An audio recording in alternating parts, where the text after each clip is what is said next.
kay Teddy and then sasagot muli si Risa. Follow-up question, ano? Inyong partido po, ang Akbayan, ang nagsasabi na kayo ay para sa alternatibong politika at kayo ay nagsisilbing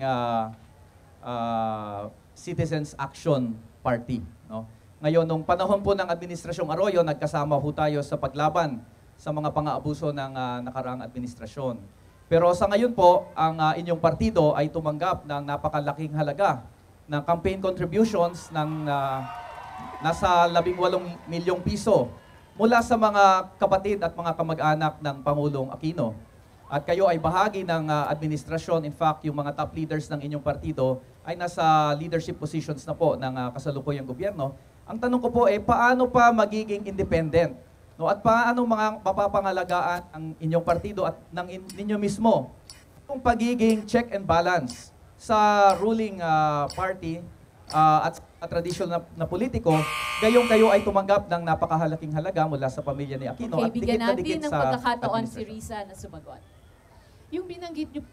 Yung binanggit nyo pong ambag ng mga kapatid ni President Noy ay binigay nila nung halalang 2010 at ipinagpasalamat ko yun dahil ibig sabihin naniwala din sila tulad ng marami pang nag-ambag sa mga laban ko kahit noon pa, laban kontra korupsyon, laban para sa kababaihan at mga ordinaryong mamamayan, para sa kalusugan at iba pang mga batayang serbisyong panlipunan na kailangan natin upang mamuhay ng makatao at bilang tao. At bawat isang piso at sentimo na kanilang inambag ay kasama sa iniulat ko ng tapat sa Commission on Elections pagkatapos ng araw ng halalan.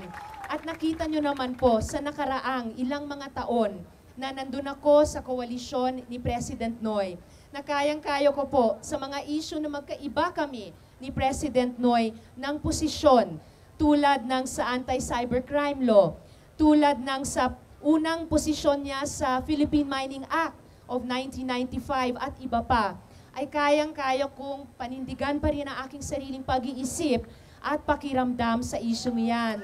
Dahil siya na rin mismo ay nagsabi, ang boss ng lahat ay ang mamamayan. Paano ko sisiguruhin na mananatili akong independent-minded? Palagay ko po, dahil kasama sa isang administrasyon na nagsusulong na matuwid na daan, ibig sabihin higit na mahalaga, ipagpatuloy ang mga laban nung nakaraan, pati yung laban kontra korupsyon. Handang-handa ako singilin kahit sinong tao, maging o lalo na sa loob ng administrasyon ni President Noy na mga abuso sa kanyang kapangyarihan o hindi magiging tapat sa kanyang panata na maglingkod ng tapat sa mamamayan. Maraming salamat sa inyong dalawa. Now let's take a look at the mood meter again.